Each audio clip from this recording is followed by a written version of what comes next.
Hello, good morning, नमस्कार, क्या हाल चाल है बच्चों? समझ में पढ़ाई आ रही है? अगर नहीं आ रही तो कभी कह दिया करें जबरदस्ती की, यहाँ से आ रही है, मेरा ही कॉन्फिडेंस बढ़ जाए। हालांकि ये जोक सपाट है, अगर आपको समझ में ना आए तो मैंने आपको एक प्लेटफॉर्म दे रखा कि आप जरूर आइए व्हाट्सएप पर, मुझसे अपनी समस्याएं पूछिए कि सर ये जो आपने पढ़ाया था अभी थोड़ा समझ में आया है, या बिल्कुल ही समझ में नहीं आया, या पूरा समझ में आ गया है, तो मुझे आप वो भी बताइए कि sir yes everything is going hunky dory, सब कुछ अच्छा चल रहा है, कोई प्रॉब्लम नहीं है। फीडबैक जरूर दिया करिए। आप लोगों की समस्या की, you know what I mean, online पे सबसे बड़ी बात है कि मैं आपको फिजिकली आकर के पूछ नहीं सकता कि हाँ भाई हिलाया हो, क्यों भैया राम कुमार क्या हाल चाल है, ये तो हो नहीं रहा। राम कुमार आराम से तकिया में लेट करके और हमारा वीडियो देख रहे हैं, ये मुझे मालूम है। वो कह रहे सर पढ़ाओ, मेरा तो वीडियो हम ऐसे ही देख रहे हैं, एक मूवी की तरह देख रहे हैं। भाई साहब ये ना करिए, अगर आप ऐसे करेंगे तो कैसे काम चलेगा? ये वर्चुअल मीडियम में भी हम लोग को ये एक दूसरे को बिलीव कराना है कि we are all there to see each other live. अगर ऐसा नहीं कराएंगे तो ये कहीं ना कहीं बस एक वीडियो ही बन के रह जाएगा, और हमारी और आपकी परीक्षा की जो सफलता की गारंटी है उसको ये पीछे ले जाएगा। तो जरूर आपसे निवेदन है कि आप बैठ के पढ़ें, कॉपी पेन लेके पढ़ें, पेन पेपर आपका रेडी होना चाहिए। ऐसा नहीं कि ठीक है वीडियो को पॉज करके फिर हम देखते रहेंगे, वो तो फिर मैंने देखा नहीं ऐसे लोगों को सफल हो जाता। तो आप प्लीज ऐसा करिए कि भाई पेन पेपर लेके बैठिए, जहां ना समझ में आए उस चीज को मुझे व्हाट्सएप में आके पूछिए तो और मजा आएगा। चलिए, कल जैसा कि आपने देखा, कल मैंने आपको tricks to learn vocabulary start किया है कि एक वोकैबुलरी एक जो बहुत बड़ा एक सागर है आपके लिए, जिसको पार करना है तो ऐसे नहीं हो जाएगा। उसमें भी भगवान राम ने जैसे राम सेतु बनाया था, एक एक पत्थर, छोटे छोटे पत्थर को मिलाकर बनाया था, आपको भी छोटे छोटे स्टेप्स में आकर के उस सेतु का निर्माण करना है। वो कैसे स्टेप्स बनेंगे, वो सेतु का निर्माण कैसे होगा, वो ब्रिज कैसे डेवलप होगा, वो हम आपको तरीके सिखा रहे हैं। कल आपको बताया था कि 7-8-10 तरीके ऐसे मैजिकल वेज हैं जिसकी मदद से आप वोकैबुलरी पे अच्छी खासी कमांड कर सकते हैं। 2 से 3 हजार शब्द तो आपकी पॉकेट में हर समय पड़े रहेंगे। हालांकि your target is to reach 10,000 words. आपका टारगेट है कि 10,000 शब्दों पे हम कैसे जाएं कि परीक्षा में कुछ भी आया हो, वो चाहे प्रीवियसली आस्क्ड वोकैबुलरी का पार्ट हो या न्यू वोकैबुलरी आपको आ जाए, you can stamp the guarantee कि आपको वो शब्द आता ही आता है। क्योंकि लास्ट टाइम आपको याद होगा जब मैंने आपको बताया था कि भाई लगभग 60% to 70% पेपर किसी का भी उठा के देख लीजिए, ओवरऑल वो सिर्फ antonym, synonym, one word substitution और इडियम फ्रेजेस की बात नहीं है, रीडिंग कॉम्प्रिहेंशंस की भी बात है, क्लोज टेस्ट की बात है, पैराजंबल्स की बात है। सब जगह वोकैबुलरी अपना एक ऐसा रोल सामने ले आता है जहां पे आपको सब आते हुए भी लगता है कि आप तुक्का लगाएं, गो फॉर द फ्लूक, क्या करें, और आपके नंबर कम आ जाते। तो प्लीज ये जो मैं मेथड बता रहा हूं इसको बहुत ही ध्यान से समझिए और पढ़िए, रिवाइज करिए। भाई साहब ज्यादा स्मार्ट मत बनिए कि यार ठीक है सर मुझे आ जाएगा बस पढ़ाते रहो।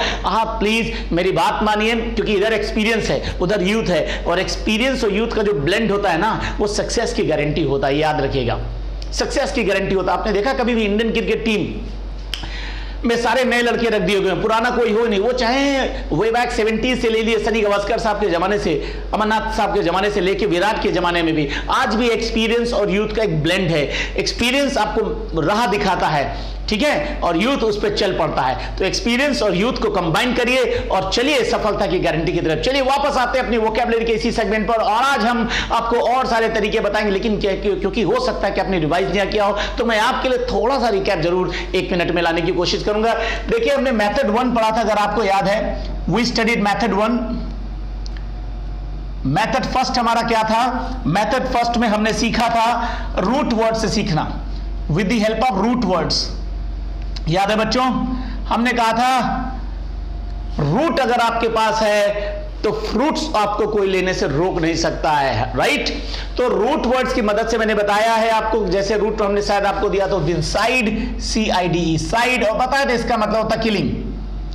तो जो भी था मैट्रिसाइड, पैट्रिसाइड, सोरोरिसाइड, फ्रेटर्निसाइड, जितने भी साइड थे सब में हत्या की बात हो रही, चाहे अंत में हो सुसाइड, आत्महत्या, जो नहीं करनी है, ठीक है ना?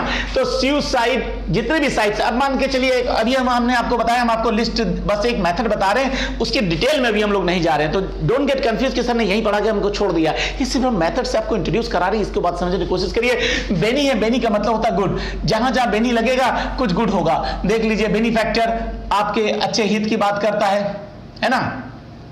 बेनिफिशियरी, ये भी आपके फेवर की बात होती है, जहां बेनी लग जाए, बेनिडिक्शन, बेनिफिशियरी, है ना? ये देखिए मेल लग जाए, MEL मेल, तो कुछ खराब होगा, समथिंग बैड हो जाएगा। जैसे मेल न्यूट्रिशन, कुपोषण, न्यूट्रिशन माने पोषण, और मेल लग गया तो नेगेटिव वर्ड आ गया, बैड का सेंस आ गया, है ना? मेल एडमिनिस्ट्रेशन,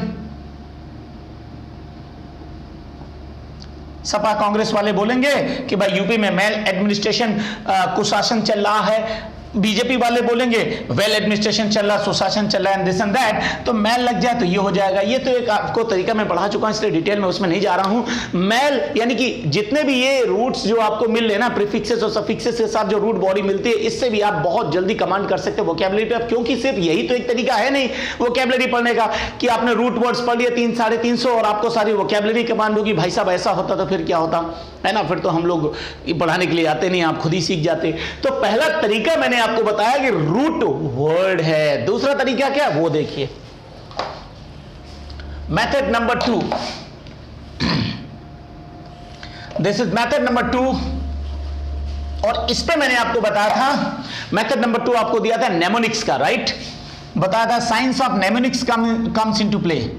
नेमोनिक्स ये भी एक साइंस है, विज्ञान है। इस विज्ञान के आप भी कर्ता धर्ता हो सकते हैं, आप भी इस विज्ञान के महारथी हो सकते हैं। अपने आप बताए, जैसे मैंने पिछली बार बताया था, अगर आप कुछ पैसे कमाना चाहते हैं, हमसे पैसे कमाना चाहते हैं, इंस्टेड ऑफ पेइंग मी, आप चाहते हैं कि सर मुझे पे करें, तो मैं आपको वर्ड्स दूंगा, उसके नेमोनिक्स बनाइए, क्योंकि मुझे भी कहीं से मिलता है, मैं भी यही काम करता हूं, मैं आपको दे दूंगा वो काम आगे चल के, ठीक है ना।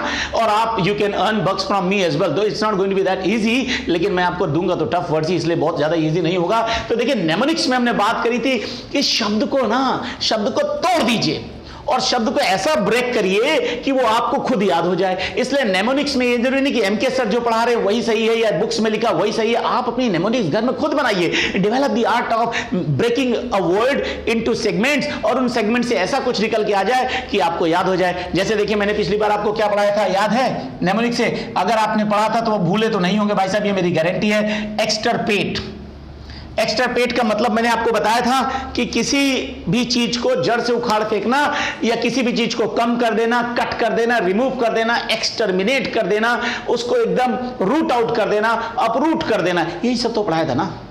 तो एक्सटरपेट सीखा कैसे था हमने कहा था एम लिख दिया, एम का मतलब होता बेटा नेमोनिक्स, एम मींस नेमोनिक्स यानी याद करने का तरीका। हमने बताया था इसको आप याद कर लो बेटा एक्स्ट्रा पेट से, याद है ना। अब किसी का जब एक्स्ट्रा पेट निकला होगा वो इसको बढ़ाना चाहेगा कि कम करना चाहेगा? बढ़ाना, तुम बढ़ाओ, तुम्हारा है ही नहीं तो तुम बढ़ा लो। खैर चलिए, ये भाई साहब कह रहे हम तो बढ़ाना चाहेंगे, मेरा है ही नहीं, तो वो तुम्हारा एक्स्ट्रा पेट ही नहीं ना, अभी तो पहले एक्स्ट्रा पे तो आओ तुम कम से कम, है ना।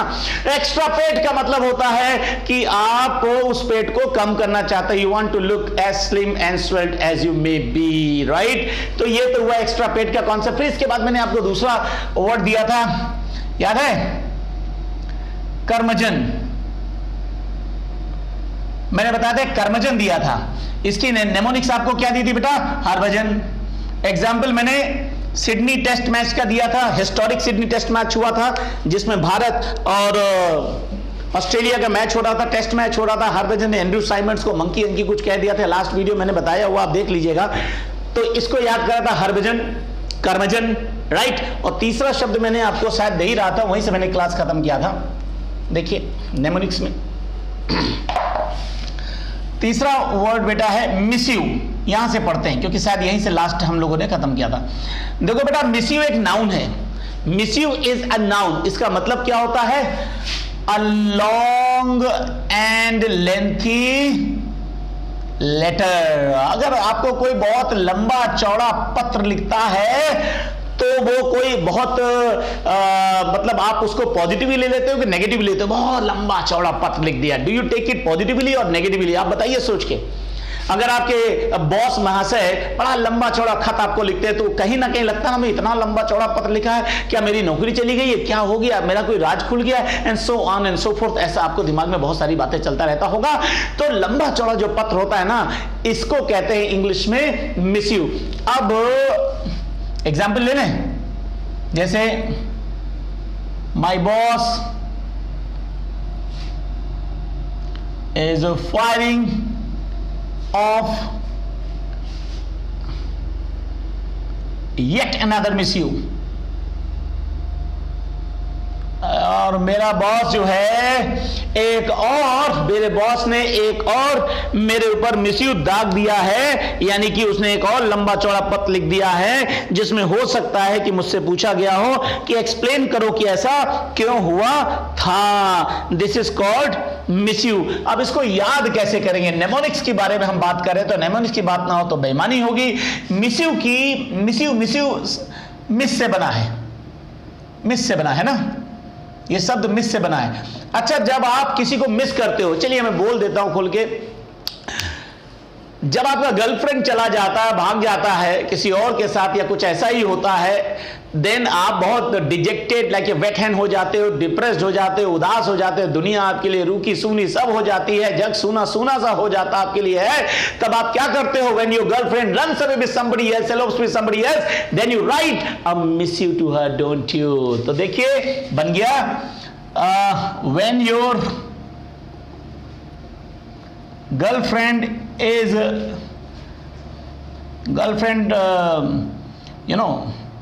leaves you, आपको छोड़ देता है, then you write a miss you।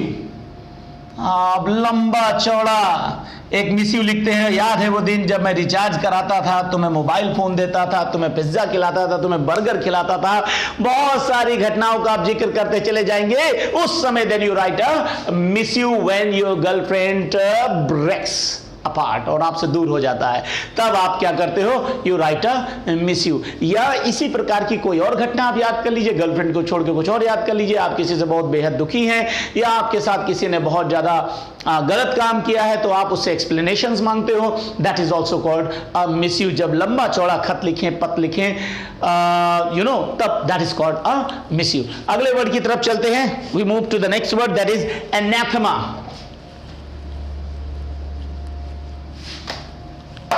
सुना यह शब्द कभी आपने? Anathema, this is another noun. Anathema, this is another noun. और इस नाउन का क्या मतलब होता है? ये कर्स को कहते हैं, अभिशाप को कहते हैं। अभिशाप समझते हैं? अभिशाप, कर्स, या something that is disliked or disapproved of। ये देखिए, कर्स का मतलब होता है कि कोई अभिशाप आपके लिए है, एनाथमा है, अभिशाप है, या कोई ऐसी चीज जिसको दुनिया में बड़ी नापसंदगी करी जाती है, डिसअप्रूव लोग कर देते हैं। तो कहते हैं ये क्या सिस्टम आ गया। जैसे एग्जांपल लेते हैं, जब कंप्यूटराइजेशन आया बैंक्स के अंदर, पब्लिक बैंक्स के अंदर, आपने देखा होगा पीएसयूज में, तो साहब जो ओल्ड एम्प्लॉयज थे, जो 50s में चल रहे थे या लेट 40s में चल रहे थे, जिनको कंप्यूटर के बारे में बिल्कुल जानकारी नहीं थी, वो मैनुअल बैंक में काम करते थे, खाता एंट्री सब मैनुअल होती थी। अब आ गया कंप्यूटर, अब उन्होंने गाली देना चालू किया, कहां से बुढ़ापे में सरकार ने ये कंप्यूटराइजेशन ला दिया बैंक्स के अंदर है, मुझे तो ये कुछ मालूम नहीं। उनको घंटों बैठ के सीखना पड़ा। And they used to say, I know a few, they used to say this system is anathema to me, this system is anathema to me। ये जो सिस्टम है ना, कंप्यूटर का सिस्टम या जो भी नया कानून उनके लिए बना हो, जिसको वो पसंद ना करते हो, तो बोलेंगे this system is anathema to me. ये सिस्टम जो हमारे लिए क्या है? एक अभिशाप की तरह है। दिस इज लाइक अ कर्स। तो ओल्ड एम्प्लॉय के लिए नया अगर कोई सिस्टम बन जाए तो वो एनाथेमा हो जाता है। क्यों होता है कि नहीं होता है? अब देखिए, अभी जो किसान का बिल पास हुआ है ना, वो नहीं अगर पसंद आ रहा है, इसमें पॉलिटिकल एंगल पे हम लोग नहीं जाएंगे। अगर कुछ किसी पार्टी के लिए हित में नहीं है, किसान उनसे दूर चला जाएगा, किसान का वोटर किसान जो वोटर के रूप में उस पार्टी से दूर हो जाएगा, तो उस पार्टी के लिए क्या हो गया? एनाथेमा हो गया। तो बोलेंगे this bill is anathema for the opposition. देखिए, 8 सांसद निलंबित हुए थे राज्यसभा से, संजय सिंह उसमें आम आदमी पार्टी के सबसे लीड कर रहे थे, वो सब उसका बिल का विरोध कर रहे हैं। बीजेपी कहती है कि अगर हमने गलत बिल पास कर दिया है तो किसान का वोट हमको नहीं मिलेगा ना, आप क्यों परेशान हो रहे हो? वो वोट आपको आ जाएगा। अगर आप अब भी परेशान हो रहे हो कि बीजेपी का वोट कट रहा है, फिर भी आप उनके लिए विरोध कर रहे हैं, तो कहीं ना कहीं कुछ तो दाल में काला है। Something is fishy in the matter. ये तो फिर होना चाहिए। देखिए, this bill is anathema for the opposition. अब बात करते हैं हम लोग नेमोनिक्स की, क्या कि भाई इसमें नेमोनिक्स क्या होगा। तो देखिए, एम डेमोनिक्स देखते हैं, एनाथमा। अगर आप देखें अनाथ, अनाथ, एनाथमा अनाथ, अनाथ निकल लाना, अनाथ अपने आप में एक कर्स है। मैं इसको कर्स क्यों कह रहा हूं? ऐसे नहीं कोई कर्स है, किसी के माँ बाप नहीं है तो वो कर्स हो गया, बिल्कुल नहीं कर्स है, वो भी उतना ही अच्छा बच्चा है जितना दुनिया में और। लेकिन कहीं ना कहीं जिसके माँ बाप नहीं होते हैं, बेचारा संघर्ष बहुत करता है, किसी की गार्जियनशिप में रखा जाता, किसी के पैट्रोनेज में रखा जाता, किसी के संरक्षण में वो अपना जीवन में बड़ा होता है, फिर कुछ बन पाता है, राइट। तो संघर्ष तो है ना, परेशानियां तो आती हैं, इसलिए अपने आप में अनाथ होना एक कर्स यहां पे माना गया है। तो एनाथमा को याद कर लो, अनाथ। किसे याद करोगे? अनाथ। This is how it goes. तो ये तो आया आपके लिए अभी फार्मूला नंबर 2, मेथड नंबर 2। अब आता है मेथड नंबर 3। लेता हूं मैं 10 सेकेंड्स का ब्रेक, तुरंत वापस आता हूं। सिंकारा ले रहा हूं। अब आप सब समझ गए होंगे सिंकारा मेरे लिए क्या होता है। This is water for me.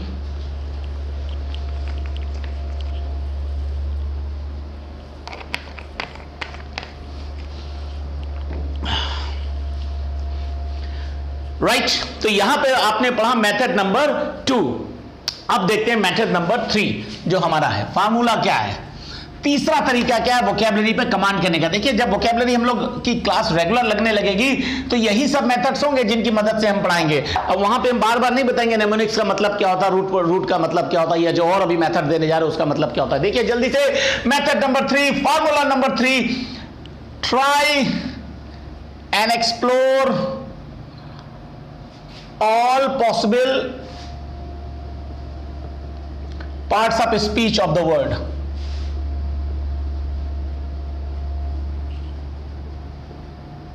देखिए बच्चों, अब आपको क्या कहा गया कि कोई भी शब्द आपने पढ़ा है बच्चों, कोई भी शब्द आपने पढ़ा है तो उसी शब्द पे रुकना चाहिए। अब देखो क्या इस शब्द की कोई और पार्ट ऑफ स्पीच पॉसिबल है? अगर है तो लगभग ये मान के चलिए कि बच्चों ऑन एन एवरेज मैं अपने एक्सपीरियंस से आपको बताता हूं, आप भी सीखेंगे it's down the line in life कि एक शब्द के मिनिमम 3 जो होते हैं ना पार्ट्स ऑफ स्पीच होते ही होते हैं। यानी अगर आपने 100 शब्द हमारे साथ पढ़े हैं या खुद भी पढ़े हैं तो लगभग 300 शब्द आपके तैयार हो जाते हैं ऑटोमेटिकली।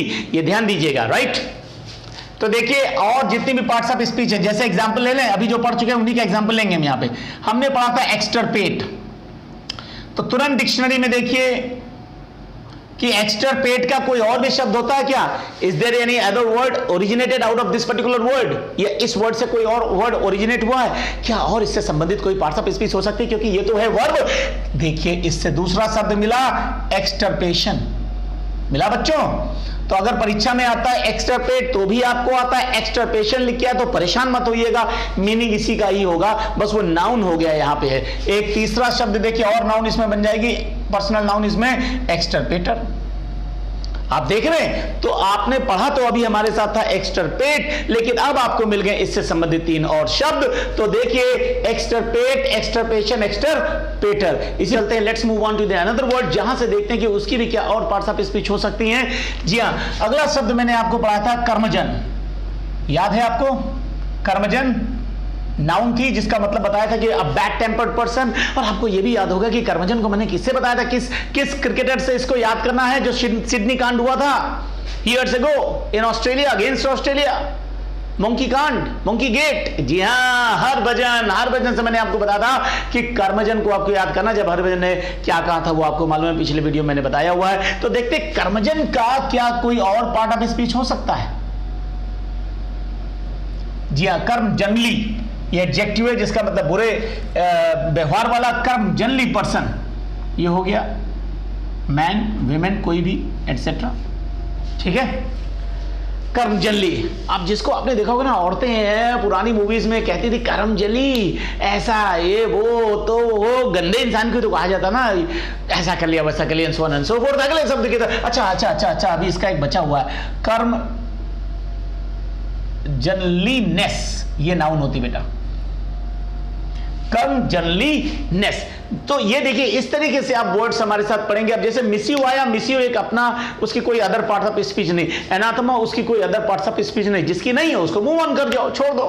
और जिसकी है उसको छोड़ो नहीं। जैसे मैंने बताया, एवरेज में आप जब जितना हमारे साथ आप पढ़ेंगे 3 शब्द आपको मिलेंगे सभी पार्ट्स ऑफ स्पीच के एवरेज में, ऑन एन एवरेज ये आप देखेंगे, राइट। तो चलिए अब हम चलते हैं अपने मेथड नंबर 4 की तरफ। फॉर्मूला नंबर 4 कैसे सीखेंगे, ये तो ये हो गया। अब इसके आगे देखिए क्या होगा। मेथड नंबर 4 की तरफ चल चुके हैं। We have moved on to method number 4। और मेथड नंबर 4 जो मैं आपको इंट्रोड्यूस करने जा रहा हूं ना, बहुत इंपॉर्टेंट है, खासतौर से उन बच्चों के लिए बहुत इंपॉर्टेंट है जो एसएससी की तैयारी करते हैं। बिकॉज एसएससी में आपको, चाहे आप स्टेनो के लिए जा रहे हो या आप सीएचएसएल के लिए जा रहे हो या आप फिर सीजीएल के लिए जा रहे हो, एक शब्द का नाम सुना होगा, एक परीक्षा आती क्लोज टेस्ट, 25 नंबर का आता भाई साहब है सीजीएल में, और बहुत बड़ा मेजर डिफरेंस कर देता है आपके और अन बच्चों के बीच में। आपने देखो क्लोज का मतलब ये बड़ा क्लोज, पूरा क्लोज टेस्ट 5% 10% छोड़ दो, बाकी सब कुछ बेस्ड होता है वोकैबुलरी पे। और वो कौन सी वोकैबुलरी पे बेस्ड होता है, जिसका नाम है, जी हां, fourth method to be introduce here is colocation.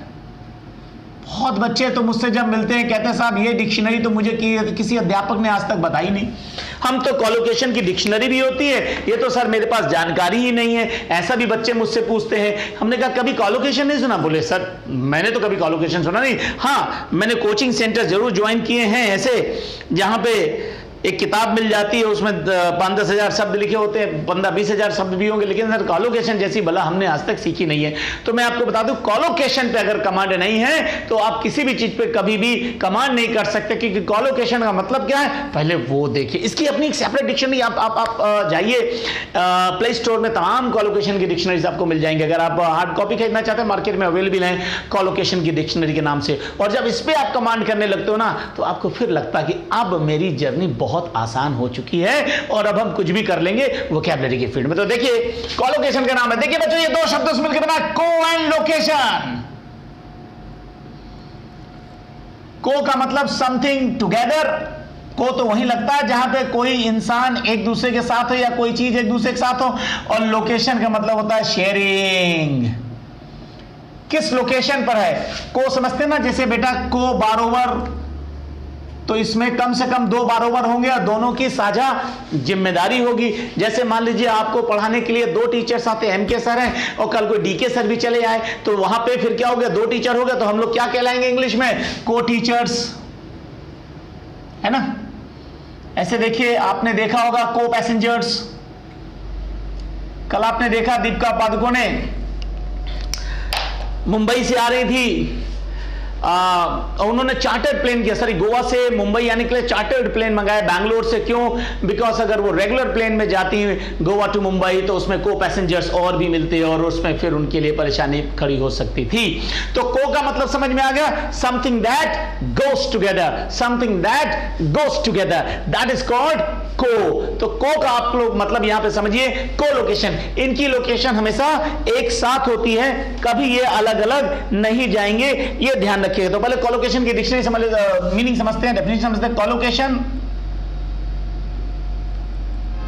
Is a word और फ्रेज, देखिए कोलोकेशन इज अ वर्ड और phrase that is often used, that is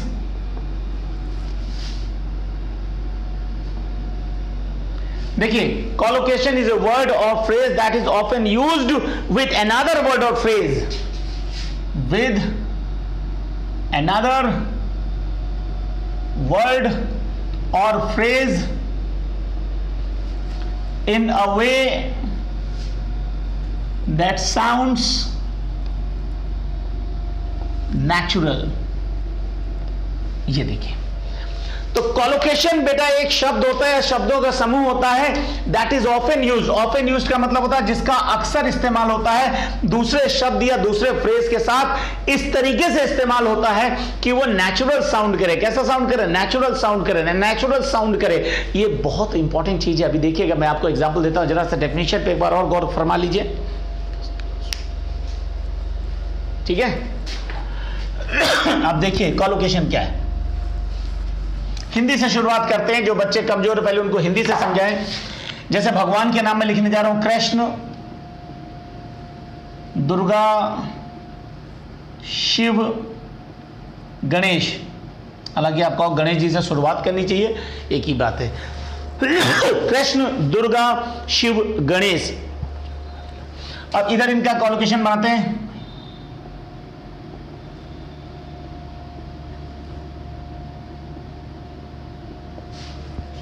महिमा, पूजा, वंदना और लीला।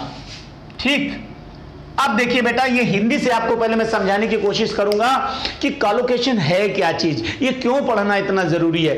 देखिए बेटा, ये चारों भगवान के नाम हैं और ये चारों उनसे संबंधित शब्द हैं। महिमा, पूजा, वंदना, लीला, अगर आप देखें तो ये चारों ही पर्यायवाची हैं। महिमा, पूजा कर रहे हो या वंदना कर रहे हो, है ना, तो ये क्या है, पर्यायवाची है, सिनोनिमस है एक दूसरे के। क्या ये एक दूसरे के साथ लग सकते हैं? क्या आप कह सकते हो कृष्ण महिमा? नहीं, गलत हो जाएगा। क्या आप कह सकते हो दुर्गा वंदना?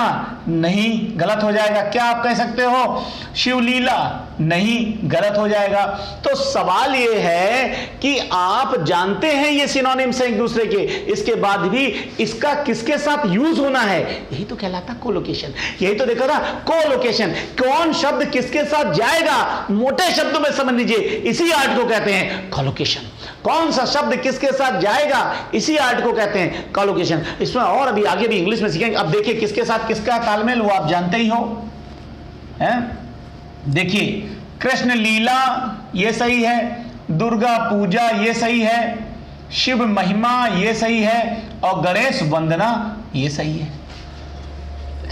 देख रहे हैं आप हैं? तो इस तरीके से कॉलोकेशन का यूज आपको समझ में आना चाहिए। सबसे बड़ी चीज है कॉलोकेशन। बेटा होता क्या है, कॉलोकेशन का मतलब होता है कौन सा शब्द किस शब्द के साथ जाएगा, कौन सा शब्द किस शब्द के साथ यूज होता है। क्योंकि पर्यायवाची जब बनाए गए ना, जैसे लुक, सी, वॉच, तीनों का मतलब देखना ही होता है। लुक माने देखना, सी माने देखना, वॉच माने देखना। क्या कभी कोई टीचर कहता आपसे है कि सी एट द बोर्ड? सारे टीचर्स दुनिया के आपको टेलीविजन और सामने भी मिलते होंगे जो बोलते हैं लुक एट द बोर्ड। क्या आपको कोई बच्चा आज तक मिला, कोई टीचर आज तक मिला जो आपको ऐसे पढ़ाता हो भाई I am looking television? No, गलत हो जाएगा, आई एम वॉचिंग टेलीविजन कहते हैं। तो यही है कॉलोकेशन, दीज आर द कॉलोकेशंस जो आपको बहुत अच्छी कमांड करके रखना कि कौन सा शब्द किसके साथ यूज होगा। और यहीं से जन्म होता है पर्यायवाची का, यहीं से जन्म होता है सिनोनिम्स का, यहीं से जन्म होता है एंटोनिम्स का, यहीं से जन्म होता है फ्रेजेस का, कि कौन सा शब्द किसके साथ जाएगा। मोटे शब्दों में आप इसको समझ लीजिए, इसी कला को कहते हैं कॉलोकेशन। एग्जाम्पल देखिए, अब इंग्लिश में एग्जाम्पल देखिए। He lost his train. मान लो कोई रेलवे स्टेशन जाता है और मैंने बताया वो गया तो था but he lost his train. आपको सही लग रहा है? He lost his train. देखिए ये बिल्कुल गलत है English, he lost his train, क्योंकि ट्रेन को लूज नहीं किया जाता है, तो ये सेंटेंस गलत हो जाता है और इसका सही फॉर्म बनेगा ही मिस्ड हिज ट्रेन। आप देखिए मिस और लूज दोनों अपने आप में क्या है, सिनोनिम्स हैं, लेकिन इस केस में लॉस्ट नहीं लग पाया, क्या लगा, मिस लगा, ही मिस्ड हिज ट्रेन। अब समझ में आया कि कॉलोकेशन में मैं बताने की कोशिश क्या कर रहा हूं इतनी देर से भैया, कि कौन सा शब्द किसके साथ लगेगा, बस ये सीख लो, इसी को कहते हैं कॉलोकेशन। और क्लोज टेस्ट में, परीक्षा में, बस यही आपको जानना है कि ये चार सिनोनिम दिए हैं आपस में और चारों सिनोनिम्स में कौन सा शब्द किसके साथ लगेगा, इस चीज को आप पहचान जाओ, कॉलोकेशन हो गया। अब आ रहा समझ में? अभी और एग्जांपल्स देखिए सामने। आप लोग खाने जाते हो बाजार में ना, क्या फास्ट फूड खाते हो बेटा? ये सही है कि आप मार्कर फिट करना पड़ेगा कि क्विक फूड खाते हो। फास्ट और क्विक दोनों सिनोनिम ना बच्चों, बताइए कौन सा सही होगा? ये तो सभी लोग बता रहे होंगे सर फास्ट फूड होता है, क्विक फूड कहाँ होता है? क्यों? जबकि क्विक माने भी जल्दी, फास्ट माने जल्दी। लेकिन यही तो कॉलोकेशन है जो आपको सिखाया जा रहा है कि कौन सा शब्द किसके साथ फिट होता है, नेचुरल सुनाई देता है, वही राइट जो है कॉम्बिनेशन ऑफ वर्ड होते हैं। और इनको सीख लीजिए, आपकी क्लोज टेस्ट की काफी हद तक मुसीबत अपने आप दूर हो जाएगी। फास्ट फूड सही है और क्विक फूड गलत है, देख लीजिए। और एग्जांपल्स हम लोग ले लें। देखिए सुपर फास्ट ट्रेन सही है, अब आप लोग खुद बताइए, मैं नहीं बताऊंगा। सुपर फास्ट ट्रेन सही है कि सुपर क्विक ट्रेन सही है, बताइए। ट्रेन सही है, सभी का जवाब बिल्कुल सही है। सुपर फास्ट ट्रेन आपने सुनी होगी, सुपर क्विक ट्रेन कभी आपने नहीं सुनी होगी। इसी प्रकार से अगर हम बोलें कि यार क्या बताएं, मैं आधे घंटे देर से पहुंचा, दिल्ली मुंबई का ट्रैफिक बड़ा हार्ड ट्रैफिक होता है मॉर्निंग में, रश आवर में बहुत हार्ड ट्रैफिक होता है। क्या हार्ड ट्रैफिक सही कॉम्बिनेशन वर्ड का दिख रहा है?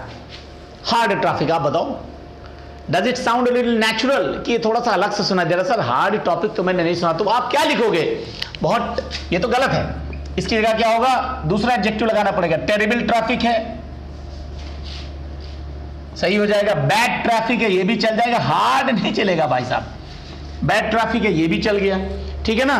तो ये आपको थोड़ा सा ध्यान देना पड़ेगा कौन सा शब्द किसके साथ जाता है। तुमने कहा सर मैंने हार्ले डेविडसन जो है, जिसकी अब दुकान बंद हो गई भारत से, अब जा रहा बिजनेस छोड़ के, इंडिया से है, हार्ले डेविडसन सर गाड़ी लीजिए। मैंने कहा क्यों? तुमने कहा सर इसका इंजन जो है ना बहुत स्ट्रॉन्ग इंजन है, इसका इंजन बहुत स्ट्रॉन्ग है। ये गलत है। Engines are not strong, engine के साथ स्ट्रॉन्ग शब्द नहीं आ सकता। तो फिर मजबूत इंजन को यहां बोलेंगे क्या? Can you guess it? मैं चलो 5 सेकंड का समय देता हूं, थोड़ा देखते हैं कि सब हम लोग एक दूसरे के सामने हमने बैठे हुए, जरा बताओ, ऐसे बोर हो जाएंगे नहीं? बताओ स्ट्रॉन्ग इंजन की जगह क्या होगा? खूब बाइक्स में लिख के आता है पावरफुल इंजन। ये देखिए, अगर आपको कहीं लिखा है स्ट्रॉन्ग इंजन है तो वो गलत हो गया, पावरफुल सही होगा। फिर देखिए, अब मान के चलो कि अरिजीत सिंह ने एक नया गाना क्या किया, new song, a new song by Arijit Singh is published सही होगा कि रिलीज्ड सही होगा? क्या सुन रखा आप लोगों ने? अभी हम आपको वही एग्जाम्पल दे रहे हैं जो बहुत सुने सुनाए हैं। रिलीज सही होगा, पब्लिश नहीं होगा। कोई न्यूज हो तो उसको पब्लिश किया जाए, तो यहां पब्लिश शब्द नहीं लगेगा। बताइए, हर बेबी, कोई लेडी प्रेग्नेंट है और डॉक्टर को क्या बोलना चाहिए? Her baby is due next month, ये सही है कि इज कमिंग नेक्स्ट मंथ? बताओ कौन सा सही होना चाहिए? बहुत इंपॉर्टेंट है। Her baby is due next month कि coming next month, which one would be correct? एक डॉक्टर को यह कहना है कि इनका बेबी अगले महीने आएगा, तो वहां पे इंग्लिश कौन सा कॉलोकेशन से सही माना जाएगा? नेटिव स्पीकर जो होंगे, जिनकी प्राइमरी लैंग्वेज है इंग्लिश में, वो क्या बोलेंगे? Her baby is due next month कि कमिंग नेक्स्ट मंथ? क्या कमिंग? अच्छा, आ रहा है दौड़ के। अच्छा, ड्यू, पेमेंट ड्यू जैसे होता है। जी हाँ, बिल्कुल सही है, आपने जवाब दे दिया। और baby is due next month होगा, कमिंग नहीं होगा। अगर कमिंग लिखा गया है तो कॉलोकेशन की दृष्टि से, ग्रामर की दृष्टि से ये फिर गलत हो जाएगा। भैया ध्यान देना जरा इस चीज का भी। Right, let me take सिंकारा।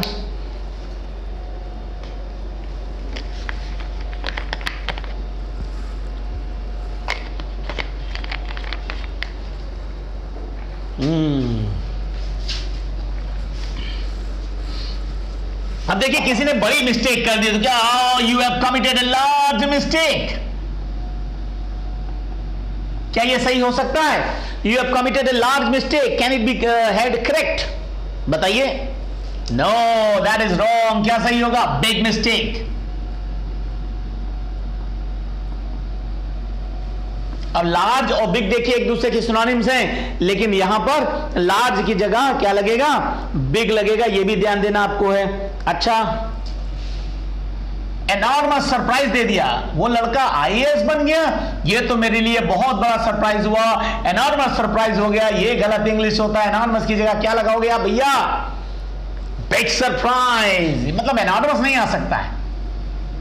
बात समझ रहे हैं? ये बेटा कुछ मैंने एग्जाम्पल्स आपको दिए हैं कॉलोकेशंस के। उम्मीद है कि आपको समझ में आया होगा कि कॉलोकेशन सर क्यों पढ़ा रहे हैं और परीक्षा की दृष्टि से कॉलोकेशन क्यों जरूरी है। अगर आप कॉम्पिटिटिव एग्जाम्स की तैयारी नहीं भी कर रहे हैं तो भी आपके लिए ये बहुत जानकारी जरूरी है कि आप इसकी तैयारी क्यों कर। अगर आप बोलचाल में भी यूज करना चाहते हैं इंग्लिश वोकैबुलरी को है, तो भी आपको मालूम होना चाहिए बेटा हम क्या बोलें। राइट, हम यहाँ पे क्या बोलना चाहिए? किसी ने हमको पोडियम पर बुलाया है, उसने कहा thank you very much for inviting me at the podium, तो आप क्या बोलोगे? यो वेलकम कि माई प्लेजर। तो ये सारी चीज़ों का ज्ञान आपको होना चाहिए ही चाहिए। अगर होना आपको नहीं मालूम है तो फिर आप कभी इंग्लिश की प्रतियोगी परीक्षाओं में आप बहुत अच्छे नंबर नहीं ला पाओगे और आप कोसेंगे कि काश कोई इंग्लिश का टीचर होता तो आज मैं यहाँ नहीं वहाँ होता। तो कोशिश करिए, जो मैं आपको सिखा रहा हूं, जो कोलोकेशन की आर्ट है, ये बहुत जरूरी आर्ट है। तो अभी तक हमने क्या सीखा, मैं आपको थोड़ा सा रिकैप कराऊंगा। हमने सीखा रूट वर्ड्स से सीखना, फिर हमने नेमोनिक सीखा, फिर बेटा हमने सीखा कि अदर पार्ट्स ऑफ स्पीच को हम लोग एक्सप्लोर करें, डिस्कवर करें कि इस शब्द से संबंधित कोई और भी हो सकते हैं। चौथे नंबर पे हमने सीखा है क्या, कोलोकेशन। अब पांचवें पे आते हैं, जल्दी से हैं, लिख लीजिए।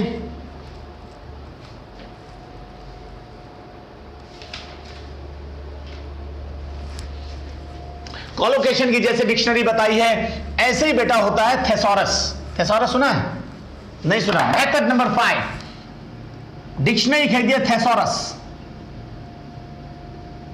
थेसॉरस क्या होता है? ये डिक्शनरी होती है सिनोनिम्स और एंटोनिम्स की। ये डिक्शनरी होती है सिनोनिम्स और एंटोनिम्स की।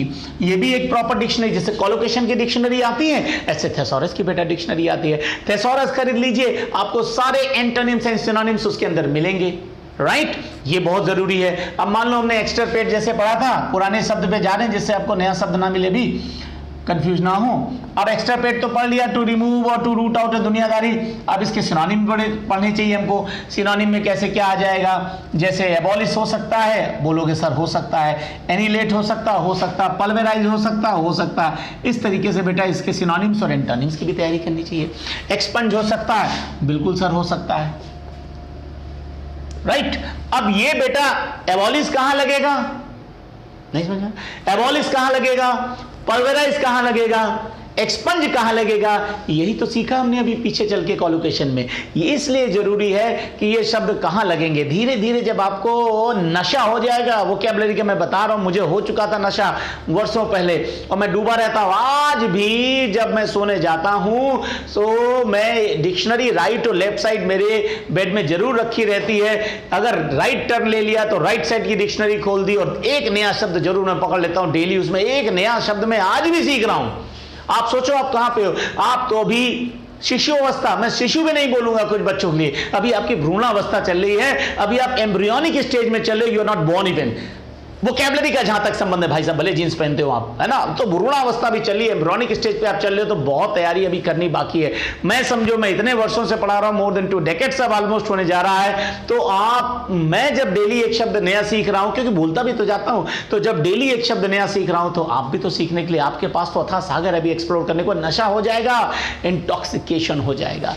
चलिए अब आगे बढ़ते हैं मेथड नंबर 6 की तरफ। मेथड नंबर 6 पे चलते हैं। इससे पहले मेथड 6 पे जाएं। मार्कर जवाब दे रहा है, बोला feed me first and then you feed your students. So I am feeding marker. Today my assistant is not available, someone who helps me in doing all this work, and that's why there is a bit of delay in your studies. But this delay is what you call in English is inevitable. ये अपरिहार्य है, होना ही होना है, no one can stop it. तो अभी आपको शब्द मैंने बातों बातों में एक सिखा दिया, inevitable यानी indispensable, अर्थात जिसके बगैर काम ना चल पाए, this is called inevitable, right? So you could see I am feeding marker, I am not delaying anything. You could see this is marker and I am feeding right now. तो बच्चों नशा होना चाहिए आपके अंदर। अगर नशा नहीं है ना तो फिर वोकैबुलरी कसा भी नहीं, बिल्कुल है। बी पैशनेट अबाउट दैट, पागल हो जाइए वोकैबुलरी में कि सीख के मानूंगा। अभी और तरीके आपको आएंगे सामने, छठा तरीका आने जा रहा है, 6th method is coming up right now. तब आप जब ये सारे मेथड देख लेंगे, सीख लेंगे, तो आपको लगेगा वाह, अब तो सर ने काफी मदद मेरी कर दी है कि वोकैबुलरी कैसे सीखनी है, right? I'm feeding marker, you could see. As I said it, my assistant is not available today.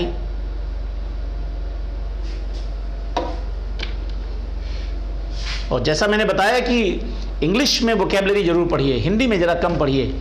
अच्छी लगेगी हिंदी, लेकिन हिंदी किसी भी किताब में, डिक्शनरी में सही नहीं लिखा होता है। कुछ सही है तो ज़्यादा गलत भी लिखा हुआ है, चाहे आप किसी भी प्रकाशन की कुछ खरीद लें। तो चलिए, we are back in the business of method 6 to be introduced now. अब हम लोग बात करेंगे मेथड 6 की, और मेथड 6 हमारा क्या कहता है, what it says is that connotation.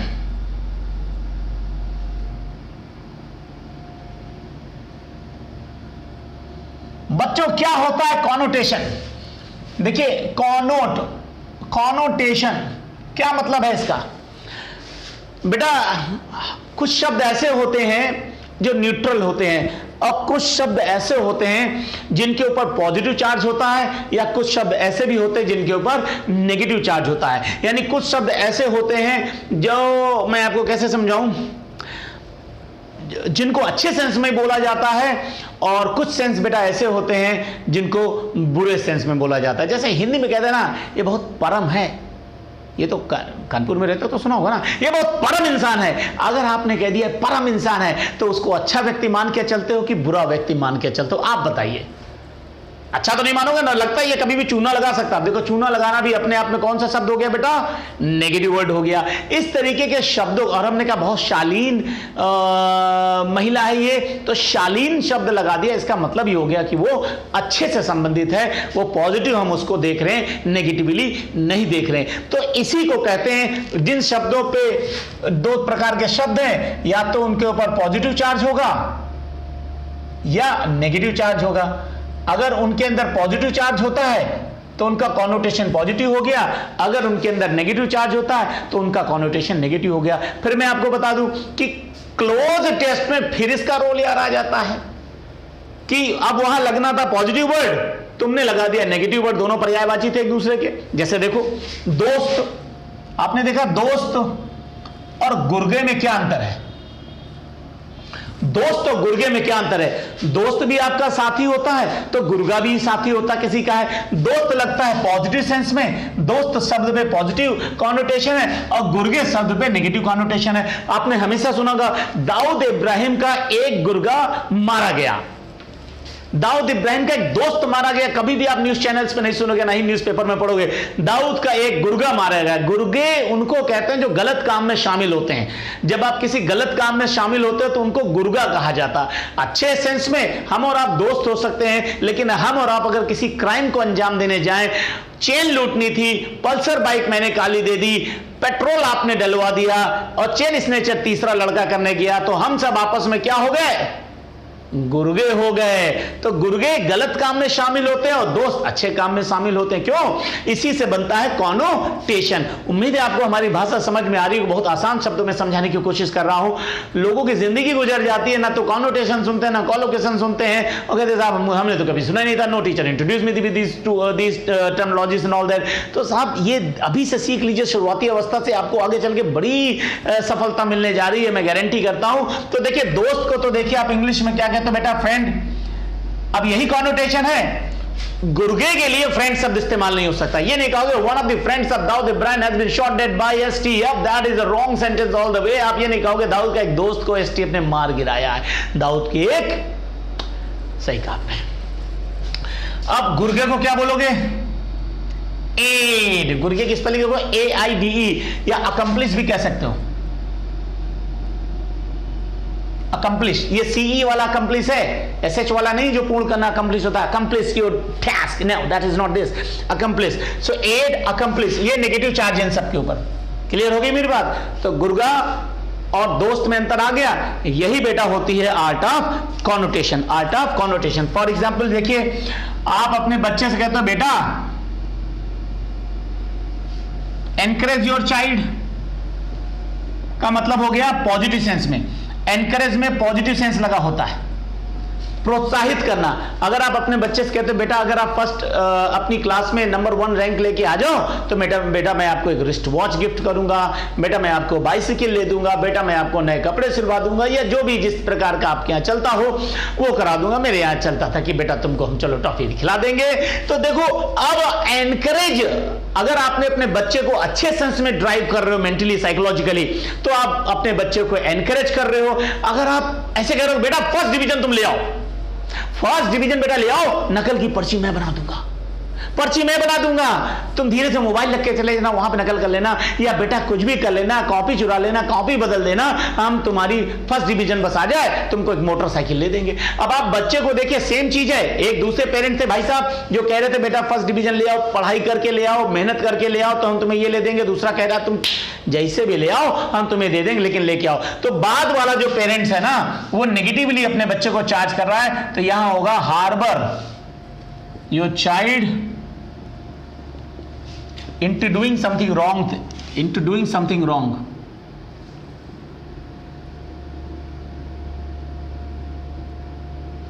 अब देखिए, जैसे बात करते हैं पाकिस्तान की, अपने पड़ोसी देश की।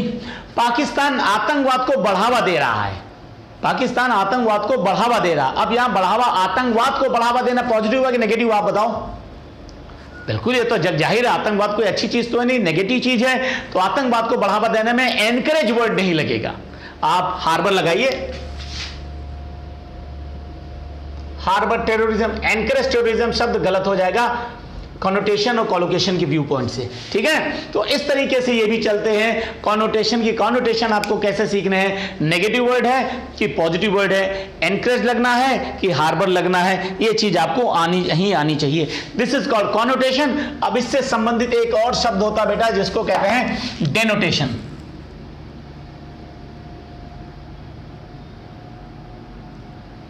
कॉनोटेशन में हमने क्या सीखा कि कॉनोटेशन जो होता है वो नेगेटिव और पॉजिटिव चार्ज को बताता है, जबकि डेनोटेशन बेटा क्या करता है, ये ऐसा कुछ नहीं बताएगा, ये लिटरल डिक्शनरी मीनिंग देता है। इससे मैं हिंदी में लिख रहा हूं, इससे लिटरल यानी शाब्दिक डिक्शनरी मीनिंग मिलती है,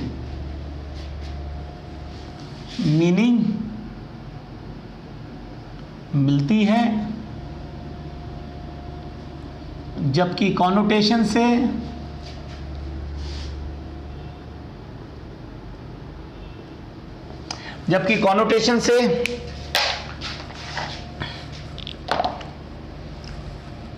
उस मीनिंग में इमोशंस आ जाते हैं,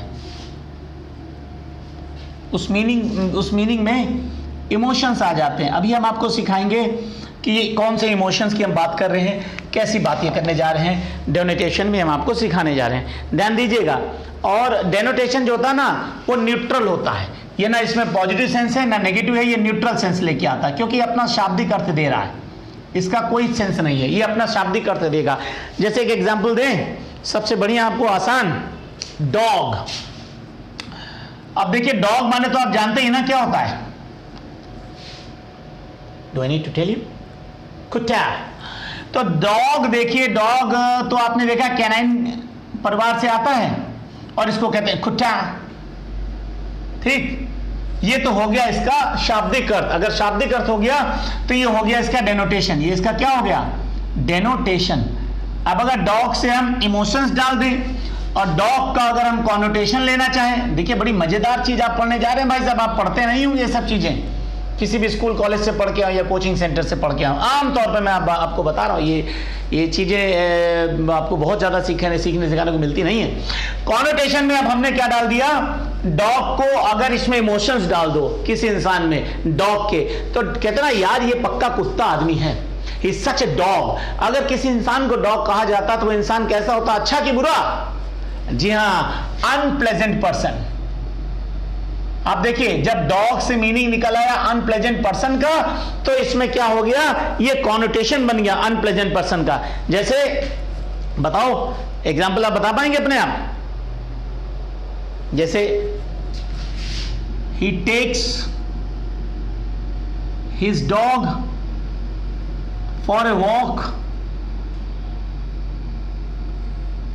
एट इवनिंग। देखिए, वो अपने कुत्ते को वॉक के लिए ले जाता है इवनिंग में। अब यहां पे कुत्ते का सेंस कुत्ता ही हुआ, लेकिन हमने कहा यार कहां उसके चक्कर में पड़ रहे हो यार, he is such a dog. अरे बहुत बड़ा कुत्ता है वो, इज सच ए डॉग। अब डॉग का मतलब ये कॉनोटेशन में आ गया, ये नेगेटिव सेंस दे रहा है, नेगेटिव चार्ज दे रहा है, और यहां पे ना नेगेटिव था पॉजिटिव था। कुत्ता है जानवर का नाम था, क्यों? This is the difference between denotation and connotation. जिस दिन आपको अंदर तक समझ में आएगा, अभी तो ये कुछ बाउंस कर रहा होगा, कुछ बच्चे बैठे ना सर ये एनोटेशन डेनोटेशन सर ये तो हमारे पल्ले नहीं पड़ रहा है, हम तो लग रहा है और कमजोर होते जा रहे हो। तो मैंने आपको पहले बताया था, मैं हूं होम्योपैथिक टीचर, और अगर हमसे पढ़ेंगे तो पहले आपकी बीमारी उभारेंगे हम, पहले बीमारी आपकी एग्रावेट करेंगे, पहले बीमारी और आपकी बढ़ेगी, और फिर जाके आपको बीमारी से पूर्ण रूप से हम निदान दिला देंगे, वो बीमारी आपकी एक्सटर्मिनेट हो जाएगी। क्लियर हो रहा है? धीरे धीरे वो हौसला मत खोइए। जो बच्चे थोड़ा गांव से आते हैं, चिलौली से आते हैं, सर ये समझ नहीं आ रहा है एनोटेशन डेनोटेशन क्या भला है सर, हम तो सीधे पढ़ते हैं, एबॉलिश माने खत्म करना और स्टार्ट माने शुरू करना। तो भाई साहब इससे परीक्षा नहीं आपकी होने जा रही, सिर्फ एयरफोर्स तक का सपना मत संजो के रखिए, उसमें भी अब कठिन इंग्लिश आने थोड़ी बहुत लगी वोकैबुलरी है, ठीक है? तो धीरे धीरे सीखेंगे। अगर एक बार में चीज नहीं समझ में आई, दोबारा सुनना, 3 बार सुनना, 4 बार सुनना, 5 बार सुनना, 10 बार सुनना, 20 बार सुनना, आएगी तो ना एक दिन। तो देखिए पहला डेनोटेशन और कॉनोटेशन के बीच हमने मतलब आपको बताया डॉग का। अब हम बात करते हैं कूल की, ठीक? ये देखिए सॉरी,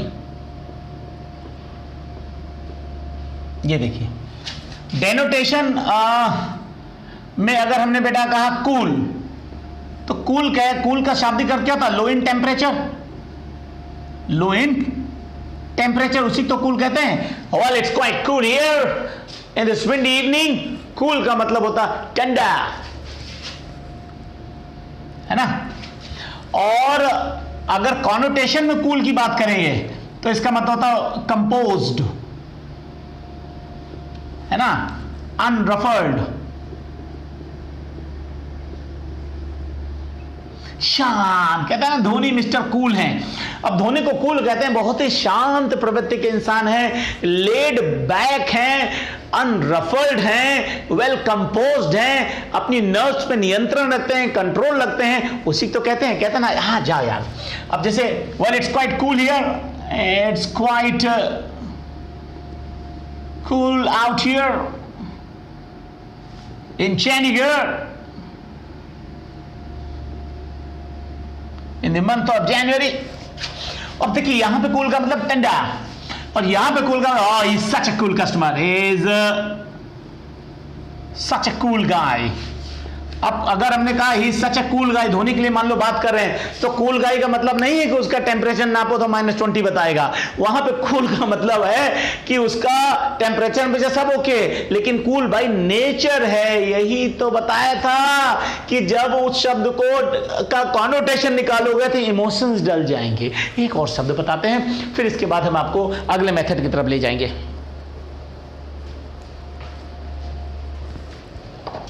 ठीक, चाइल्ड, आसान शब्द बता रहे, बहुत मम्बो जम्बो नहीं बता रहे। चाइल्ड, अगर चाइल्ड का डेनोटेशन तो बच्चा होता है ना, एडोलेसेंट, यही तो होता चाइल्ड का। अब अगर कॉनोटेशन चाइल्ड का निकालना हो तो इसका मतलब होता है इमेच्योर पर्सन। कहता ना तुम अभी बच्चे हो यार, इमेच्योर पर्सन हो, तुम्हारे कहाँ अकल है पगलू, शादी करने जा रहे हैं, लाइक दैट, यू नो। तो इमेच्योर, जब चाइल्ड किसी को कहता है यार don't be such a child, जैसे मान के चलो एग्जांपल दें, don't be such a child. अब यहां पे क्या मतलब हुआ?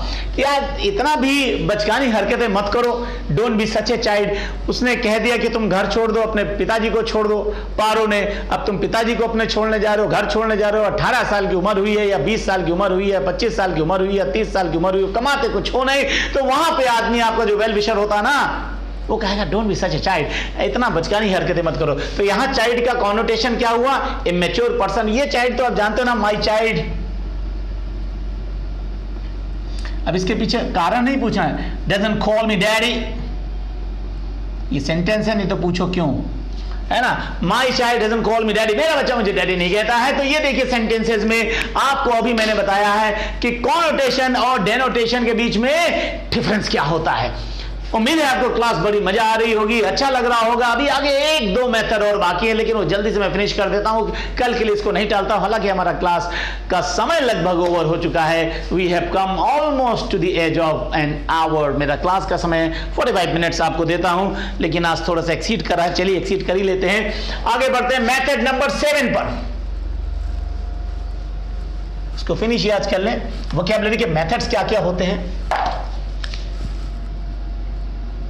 ठीक है। Method number 7। अब देखिए कैरी, अब भाई साहब थोड़ा प्रैक्टिकल बात है। कैरी अप पेपर या chit in your pocket every day containing, अपनी अपनी कैपेसिटी के हिसाब से लिखना। हम एवरेज कैपेसिटी लिखते हैं 10 वर्ड्स इन इट।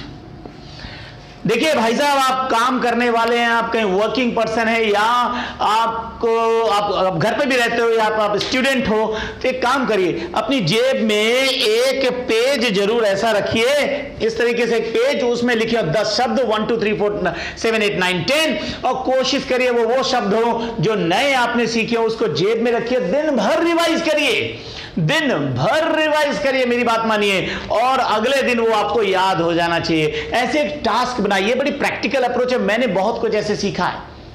मैं आज भी अपनी जेब में एक पेज लेके चलता हूं, और जो 10 शब्द नए सीख रहा हूं उसको मैं डेली याद करता हूं। जब सोने जाता हूं तो देखता हूं क्या मैंने ये आज का काम अकम्प्लिश कर लिया है, खत्म कर लिया है। अगर नहीं तो फिर अगले दिन फिर से वही शीट लेके जा रहा हूं और याद कर रहा हूं। तो आपको देखिए डेली एक नई शीट बनानी है जिसमें 10 नए शब्द होने चाहिए, और फिर मैं गारंटी करता हूं देखिए कैसे नहीं आएगा। और आखिरी मेथड हमारा होने जा रहा है, लास्ट है बट नॉट द लीस्ट।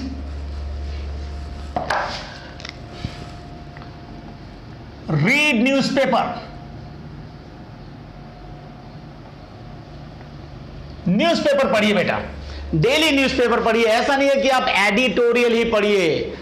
कुछ बहुत ज्ञानी व्यक्ति होते हैं कहते हैं एडिटोरियल ही पढ़िए। नहीं, आप बेटा कहीं भी पढ़ो। एडिटोरियल में एक इंसान के personal thoughts, personal opinion, personal view point दिए जाते हैं, जिससे आपको एक मदद मिलती है अपनी विचारधारा को डेवलप करने में। वो उसका एस्पेक्ट होता है एडिटोरियल। लेकिन अगर आपको वर्ड्स पढ़ने तो आप फ्रंट पेज पढ़िए, कुछ भी पढ़िए, कहीं से भी पढ़िए। और एक चीज और आपको हम बता दें भाई साहब, आपको बहुत सारे टीचर्स मिलेंगे, हम क्या बताएं, बहुत सारे मिलेंगे, किसी का नाम लेना सही नहीं है। दिल्ली में तो इसी की ट्रेंड की शुरुआत हुई थी दिल्ली से। क्या कहते हैं, कौन सा न्यूज़पेपर पढ़िए भाई साहब, 10 रुपए का आता, मैंने तो कभी नहीं खरीदा आज तक, ना मैं पढ़ता हूं। और अगर आप मोबाइल ऐप में इसको पढ़ते हैं तो भी इसकी कोई जरूरत नहीं, आप पढ़िए। मैं ये नहीं कह रहा कि खराब न्यूज़पेपर है, किसका नाम लेने जा रहा हूं, समझ गए होंगे, द हिंदू। इसकी इतनी जबरदस्त मार्केटिंग हुई है द हिंदू की। दिल्ली से जो IAS PCS की कोचिंग्स हैं, बड़े बड़े सेंटर्स हैं, नाम उनका भी नहीं लूंगा, और वहां पे पब्लिशर्स, पब्लिकेशन हाउस से तमाम सेल्स एग्जीक्यूटिव्स जाते हैं। बड़ी बड़ी डील्स होती हैं कि स्टूडेंट्स को ये पेपर रेकमेंड कराइए, क्योंकि उसका मूल्य देखें ना 10 रुपए का मूल्य है, तो 10 रुपीज का पेपर है, आप इसको रेकमेंड कराइए, बहुत अच्छा होता है। वहां कहते ना दिल्ली में जब मौसम बदलता है तो अपने यहाँ कानपुर में भी धीरे धीरे आ ही जाता है। और वही शुरुआत फिर कानपुर के जो टीचर्स हैं बड़े बड़े, उन्होंने अपने बच्चों को कहना चालू कर दिया द हिंदू पढ़िए। भाई साहब टाइम्स ऑफ इंडिया पढ़ लीजिए, द हिंदुस्तान टाइम्स पढ़ लीजिए, पायनियर पढ़ लीजिए। पायनियर की तो कोई चर्चा नहीं करता। अगर आप कभी उठा के देखें, जो क्लोज टेस्ट SSC देता है वो ज्यादातर पायनियर से उठा के देता है। आपने कभी रिसर्च करी है? करिएगा रिसर्च। क्लोज टेस्ट ज्यादातर द पायनियर से आते हैं, और पायनियर की कोई चर्चा नहीं करता। तो मैं ये नहीं कह रहा था पायनियर पढ़िए मैं उसका सेल्स एजेंट बन गया, नहीं। आप कोई भी न्यूज़पेपर पढ़िए बेटा, सभी में अच्छे जो उसके एडिटर्स होते हैं ना, बड़ी काबिलियत वाले लोग, ऐसे थोड़ा ना लिख लोगे आप, एक लेटर लिख के दिखा दो आप मुझे। तो सभी की इंग्लिश बड़ी अच्छी होती है, सभी पब्लिकेशन हाउस में अच्छी अंग्रेजी के शब्द छपते हैं। सभी में जो बहुत पहले दिन मैंने आपको बताया था फॉर्मल वर्ड्स होते हैं, इनफॉर्मल किसी में नहीं होते हैं। चाहे द हिंदू पढ़ो, चाहे द मुस्लिम पढ़ लो, कोई भी पढ़ लो। बात समझ में आ रही है? तो आप द हिंदू पढ़िए, मैं मना नहीं कर रहा हूं, लेकिन इसके पीछे भागिए नहीं। आप देखिए टेलीविजन के ऊपर जाकर के, फिर किसी इंस्टीट्यूट का नाम नहीं होगा। एक इंस्टीट्यूट बहुत बड़ा सिविल का इंस्टीट्यूट है, प्रिपरेशन कराता है दिल्ली में, जो बताता है अपने उन बने हुए IAS ऑफिसर्स को अपने सेंटर्स में बुलाता है और कहता है आपने वोकैबुलरी में क्या पढ़ा था। तो बच्चे खुद बताते हैं जो IAS बन चुके होते हैं, सर मैंने द हिंदू नहीं पढ़ा था। कहने का मतलब यह है कि मिसलीड मत होइए। हम ये नहीं कह रहे कि गलत सलाह दे रहा है, ये गलत अखबार है, इसको ना पढ़िए, पढ़िए, लेकिन इसके पीछे मत भागिए कि द हिंदू नहीं है तो लो आज हमने पढ़ाई नहीं। पढ़ाई करिए, सभी मीडियम बहुत अच्छे हैं। अब इसमें जो डिफिकल्ट वर्ड्स होते हैं उनको आप डिक्शनरी में देखिए, किसी टीचर के संपर्क में उन टीचर से जाके पूछिए कि सर इसका मीनिंग क्या है। मीनिंग देख लीजिए तो उसका रटने का तरीका, उसका याद करने का तरीका ढूंढिए। क्या इसकी नेमोनिक्स बन सकती है? अगर नेमोनिक्स बन सकती है तो नेमोनिक्स से याद हो गया। क्या इसका प्रीफिक्स और सफिक्स से, हमारा रूट वर्ड से कुछ इसका लेना देना, अगर उससे है तो उससे याद हो गया। अगर उससे नहीं है तो कॉनोटेशन से इसको याद कर सकते हैं। पॉजिटिव चार्ज, नेगेटिव चार्ज से क्या इसको हम याद कर सकते हैं, वो तरीका हो गया। इसके फिर हम थेसॉरस डिक्शनरी में चले जाते हैं, इसके एंटोनिम्स और सिनोनिम्स हम लोग को मिल जाते हैं। क्यों? इस तरीके से आपको जितने भी आज मैंने मेथड्स बताए हैं, बहुत इंपॉर्टेंट सारे मेथड्स हैं और इसकी पढ़ाई बड़े तगड़े से आप लोग करिएगा, जिससे आई गारंटी कि आपको वोकैबुलरी में कभी भी दिक्कत नहीं होगा। राइट, तो आज की क्लास हम लोग यहीं पे समाप्त करते हैं। उम्मीद है आपको हमारी पढ़ाई समझ में आ रही होगी।